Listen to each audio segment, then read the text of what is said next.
If you haven't heard about Anchor, it's the easiest way to make a podcast. Let me explain. It's free.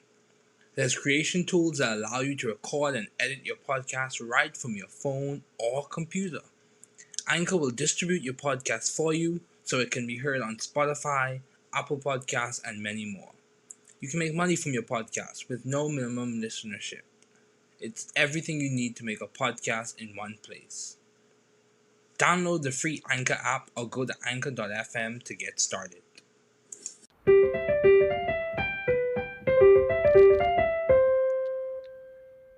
Welcome to the new Chemist. We're glad you're listening. Feel free to download this podcast on Google Podcasts, Apple Podcasts, and Spotify. Here on the new Chemist, we discuss chemistry, which simply put is the science of change, as well as careers, community research, and COVID-19. We're happy you're tuning in. My guest today is Dr. Todd Golub. Thanks for joining me today. It is good to hear from you. Just briefly, I'll inform my audience about you.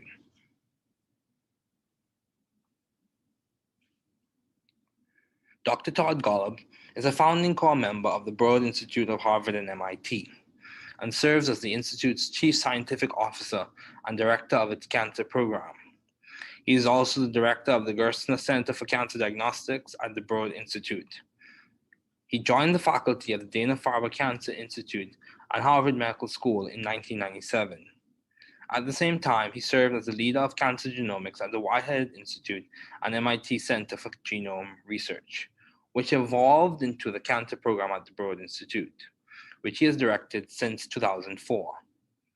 Dr. Golub is currently the Charles A. Dana Investigator in Human Cancer Genetics at the Dana-Farber Cancer Institute and Professor of Pediatrics at Harvard Medical School. He is the recipient of multiple awards, including the Erasmus Hematology Award, the Richard and Hinda Rosenthal Memorial Award, and the Outstanding Achievement Award from the American Association for Cancer Research, the Paul Marks Prize for Cancer Research, the E. Med Johnson Award from the Society for Pediatric Research, and the Judson Darland Prize for Outstanding Achievement in Clinical Investigation from the American Philosophical Society. Dr. Golub has served in the scientific advisory boards of numerous organizations, including serving as chair of St. Jude's Children's Research Hospital and the board of scientific advisors of the National Cancer Institute. Please welcome Dr. Todd Golub.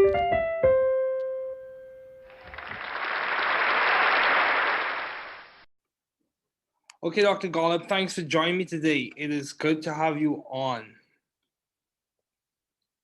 So, given all your responsibilities and accomplishments, I thought it would be good to have you as a guest on this podcast, serving at one of the leading institutes at Harvard and MIT. So my first question for you is, what have been your longstanding interests in the field of science? Well, first, David, it's great to participate in your podcast. It's great that you're doing this, and I'm happy to be here. So I have had a longstanding interest in this interface between medicine and basic science, and that just continues to get more and more interesting as more opportunities for translating what we're learning in basic science labs into the clinic are availing themselves. It's just really an exciting time for an opportunity to have real impact of science on patients. Okay, yeah, that's good. That's good. So, along with that, in that same realm, my question to you is, given all your responsibilities and accomplishments, how do you maintain view of the bigger picture in your career and in your life in general? Like, how do you see the forests amidst the trees? How do you see like the entire periodic table, even though you have to deal with different elements or whatever the case may be? How do you see or maintain view of the bigger picture, especially when you face obstacles and challenges? I think getting this balance right of the big picture and the focused details is the most important thing in science Okay. and the hardest at the same time to do. My view is that the big picture is super critical, Okay. because you need the big view of where you're going and why you're bothering to go there, because otherwise, what's the point of a particular experiment if it's not taking you someplace you want to go, whether that's a concrete goal of um, trying to cure some disease like cancer that I'm particularly interested in, or if you're trying to go down the path of unfettered discovery to discover something that's fundamentally new.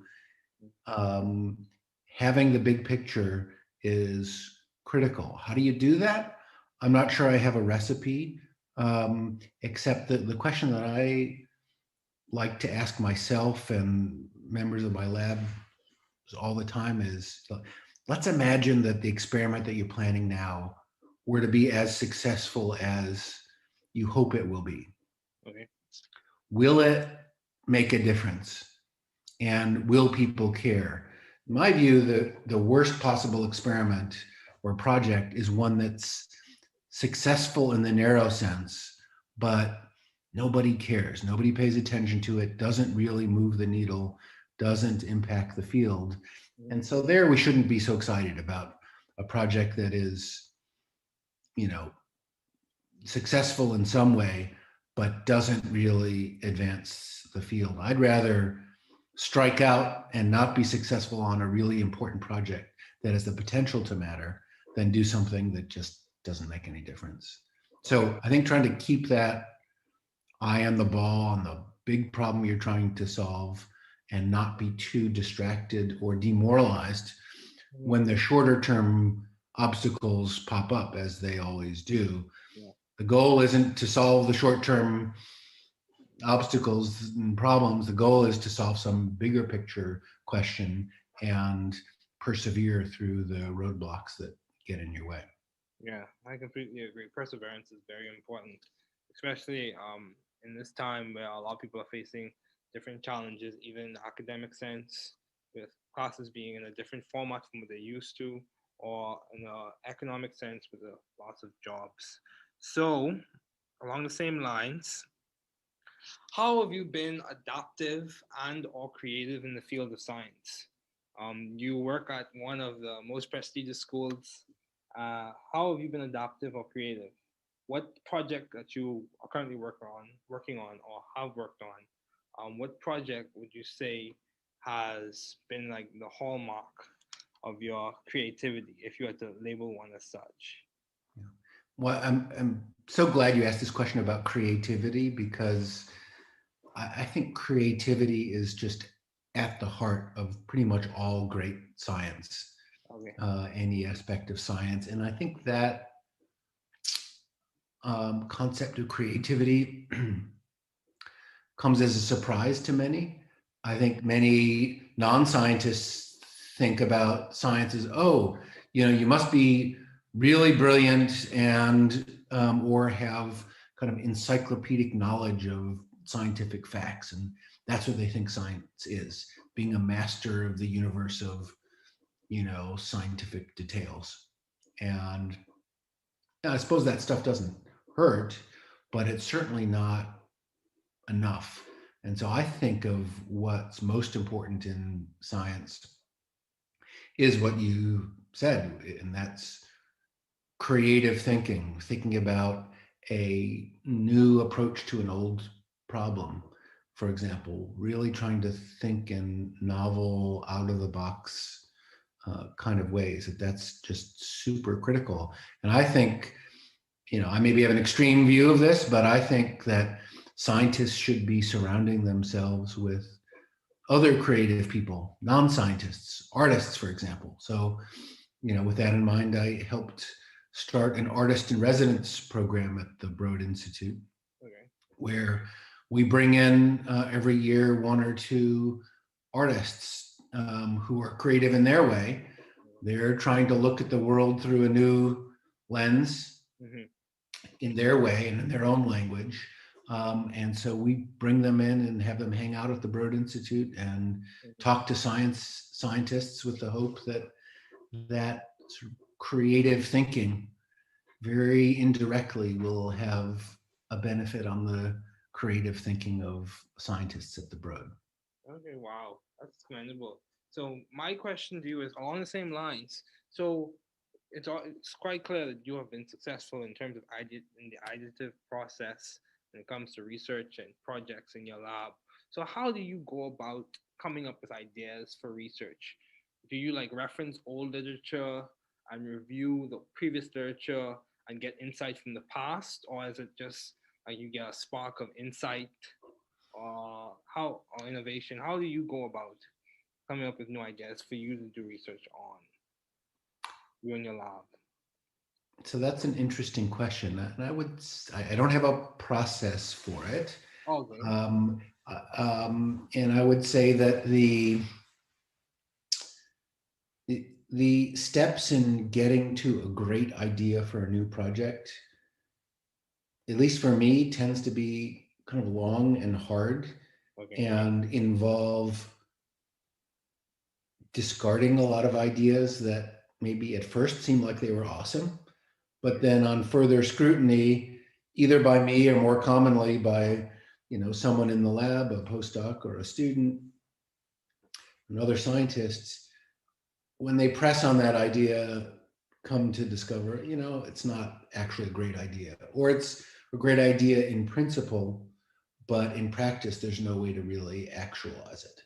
Okay. So, and I think this is sometimes frustrating to people, like new people starting, relatively early in their research careers, who have this expectation that, oh, these ideas for a great project are supposed to come really easily, and you should be able to go quickly from the kernel of an idea to the execution of a project. And they get frustrated when this process of refining and pressing on an idea until you get it really right, they get frustrated when that takes time. And I think that amount of time, whatever it takes, is well worth it, Okay.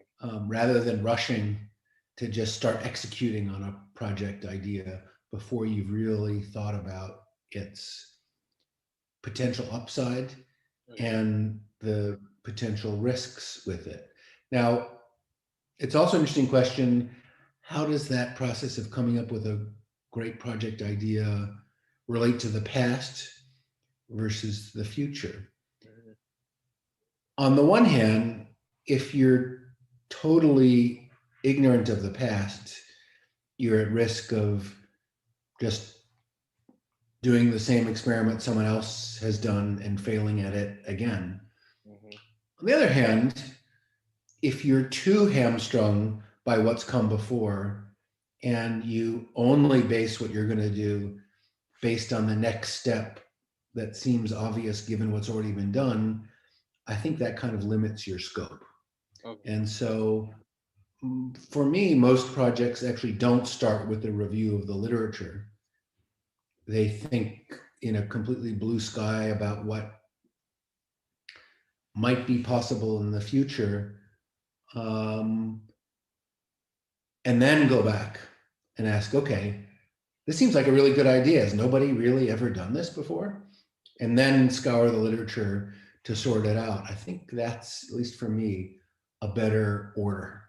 Okay. Start with the big idea and then fit onto that big idea what's come before, rather than try to piece together a project based on the past. Okay. Yeah, that's good. That's good. So, um, I would say many people would say or argue that Harvard or MIT, those are good institutions for students to thrive scientifically and intellectually. So, how have you sought, or how did you find this good environment for you to thrive scientifically and intellectually? What did it just happen through serendipity, or was it the grind or grit? How did you go about finding a good environment for you to thrive? Yeah. So I think this question about scientific environment is really critical, Okay. and maybe the most critical uh, thing to think about. Often when people are leaving our group to take up, for example, faculty positions elsewhere, or scientist commission positions in companies, sometimes they come with a spreadsheet that says, okay, here's how many dollars are being offered from this university and that university, and here's how many square feet of space I would have in this position versus that position. What do you think? And my answer is almost invariably, that rarely matters too much. What matters more is the intellectual environment of colleagues and Mm-hmm. trainees that you're surrounded by. And if that's awesome, whatever resources available is probably going to be sufficient. If that sucks and you're, on an island, it kind of doesn't matter how much financial resource or how much space you have. It's going to be tough going. So I think this scientific environment question of being, the environment in which there's a collaborative spirit and a critical mass of scientists who are thinking about some similar questions, but not in the identical way. Mm-hmm. Um, that's what makes for a really ripe um, uh, environment for research. And so you're right. The Boston community is pretty amazing with respect to the large number of faculty and students and trainees and other scientists in this community. And I think that makes us all better. How did I wind up here? Yeah, mostly by serendipity, but just continue to be drawn to it because of this richness of scientific discovery and curiosity and people. Okay. Yeah, that's good.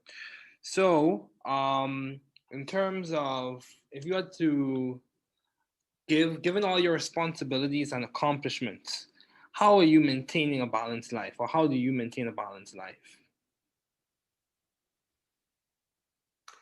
Well, I'm not sure I can claim to have succeeded in maintaining a balanced life. I Okay. think for some people, dividing their life into work and non-work personal life with a bright line between the two is what makes them happy and is effective.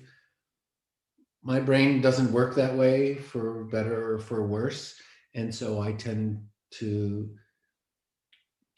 think of what I do as a person and as a scientist as a big continuum where sometimes the balance is wrong at Okay. any particular time, Okay. and then it swings the other direction at a different period of time, and that kind of flexibility uh, works for me.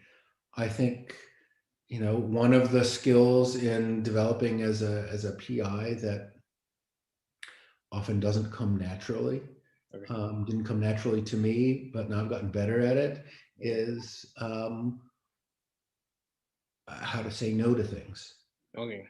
and to really only say yes to those things that you think are going to really drive your own scientific program Okay. or have some other kind of positive impact, supporting students and trainees or making the world a better place in some other way. If it doesn't really move the needle in some dimension Mm-hmm.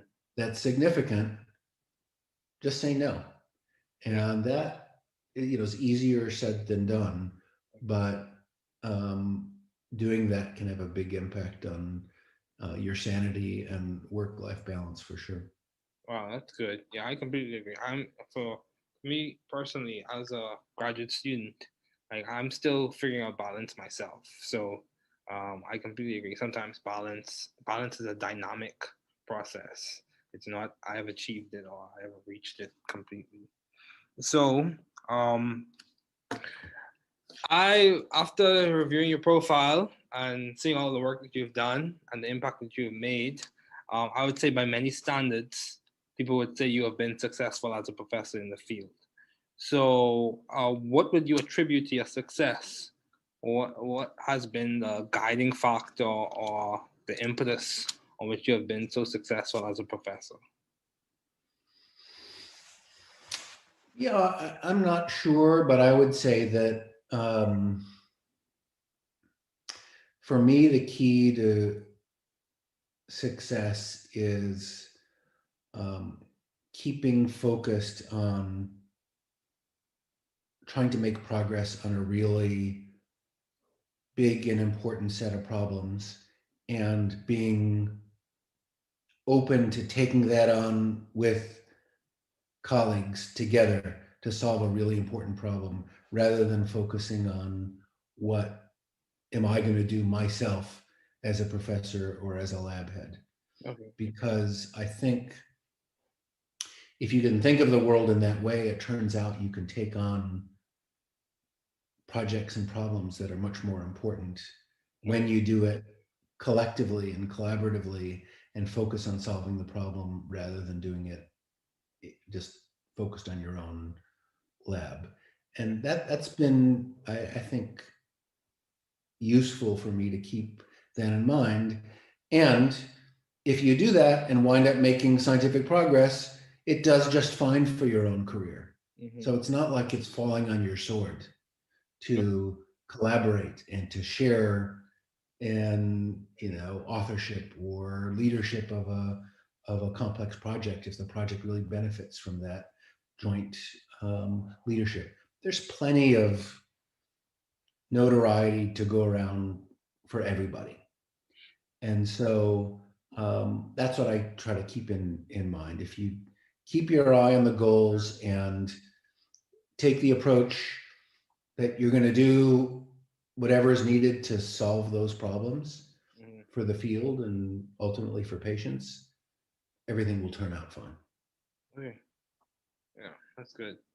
So, at the Broad Institute, I noticed there's a lot of collaboration. You mentioned how you even have collaborations from people who may not work directly in the field of science, as you mentioned with the artists in residence. So, how have you maintained vision and teamwork in your environment? What has been how have you done that? Yeah. So I think um, the key to teamwork, I think, is having a goal that everyone is excited about. Okay.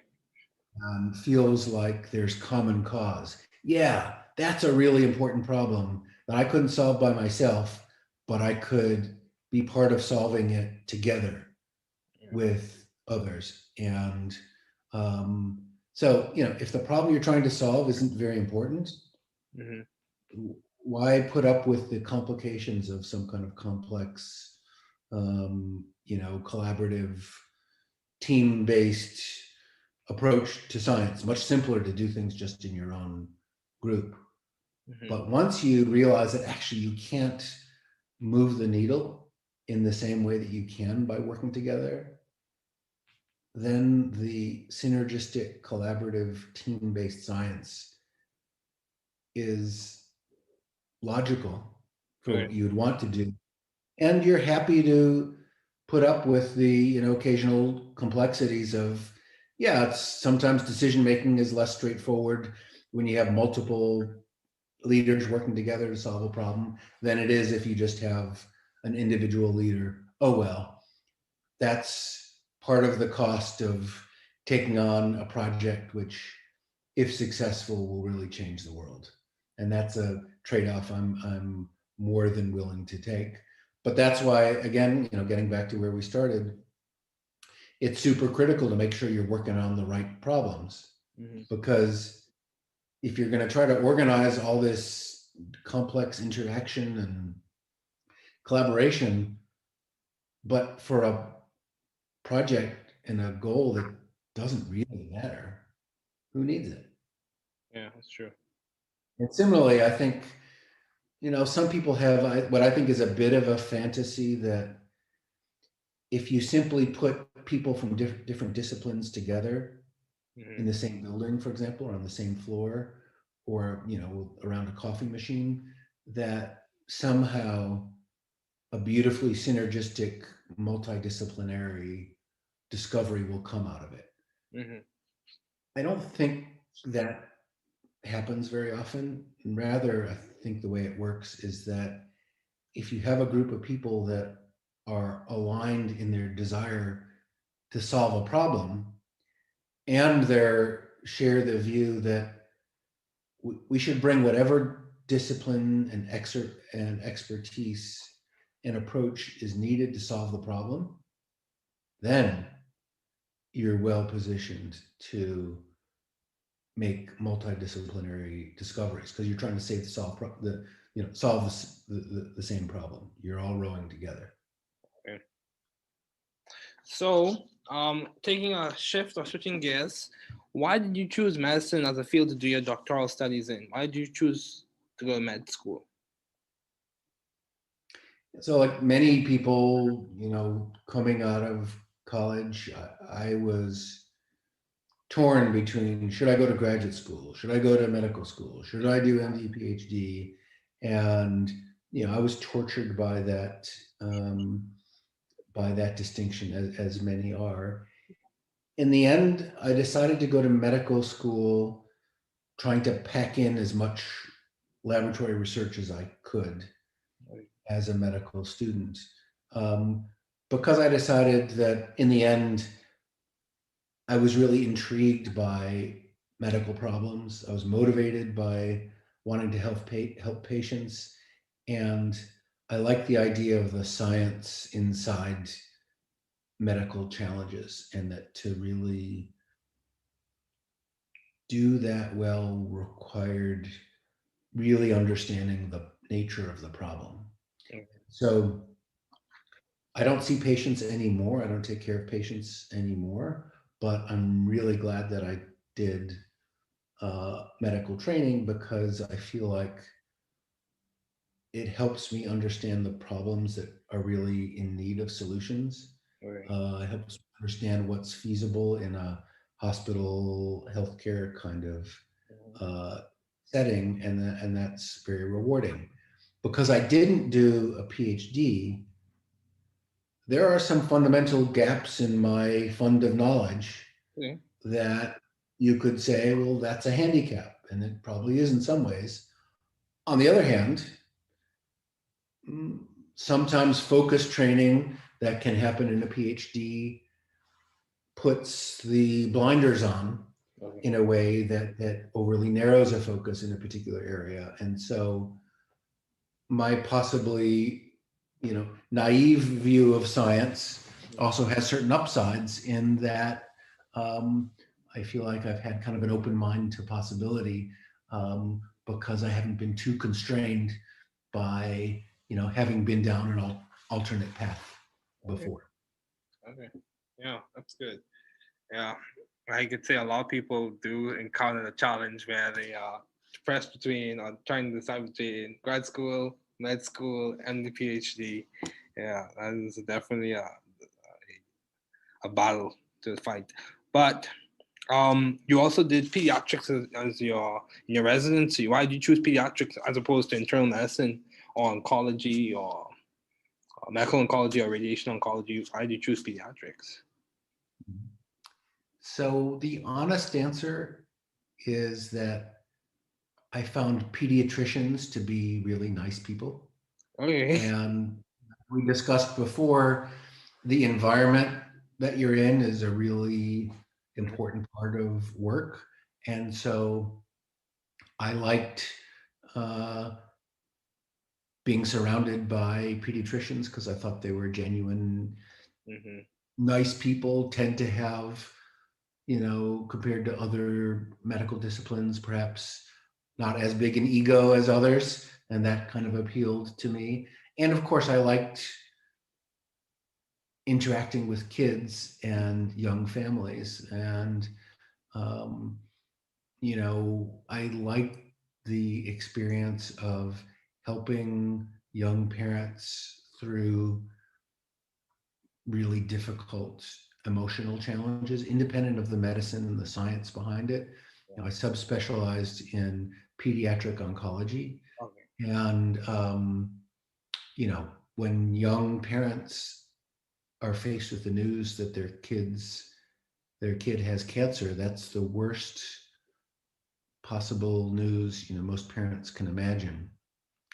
And so having to break that news to them on the one hand was very difficult and unpleasant. On the other hand, it was one of the things that brought me the greatest satisfaction and as a doctor, because if you can help a family Mm-hmm. through the darkest period for them and help them see a ray of light and help them understand something really complex and help them see that there's reason for hope Yeah.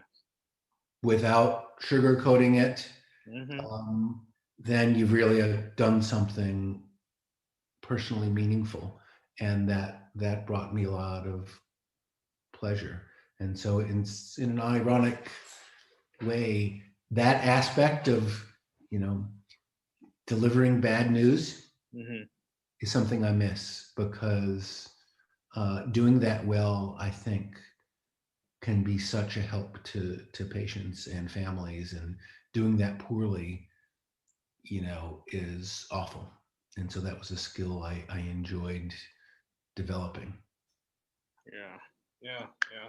I actually have a relative who's a pediatrician, and he echoes some of the same sentiments.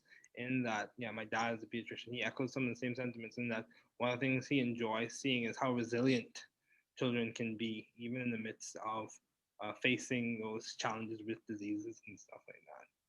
Yeah. No, So. their kids are amazing, both emotionally, Hmm. in what they often unfortunately have to endure, and medically, they're amazingly resilient. Their bodies are amazingly resilient and adaptive, and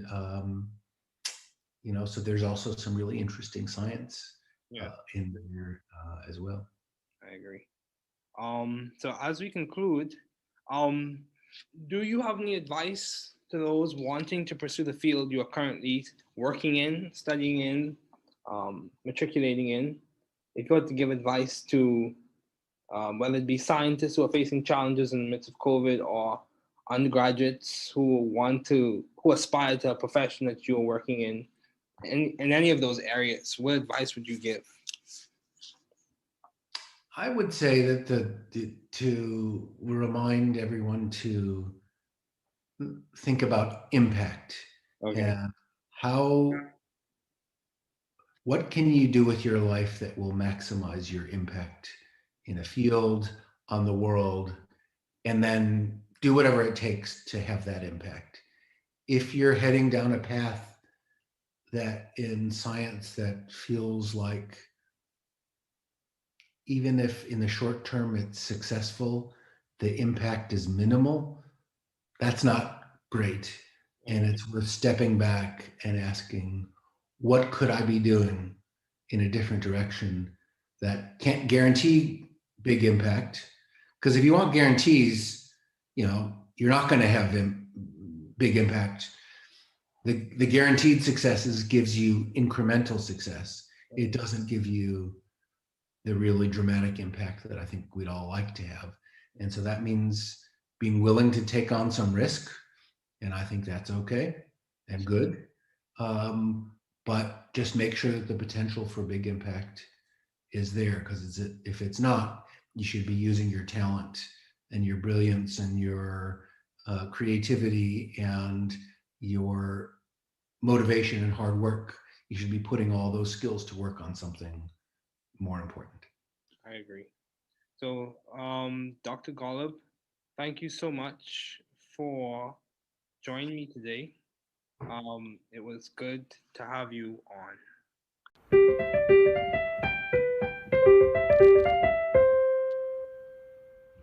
Thanks for listening. We're glad you were able to tune into this podcast.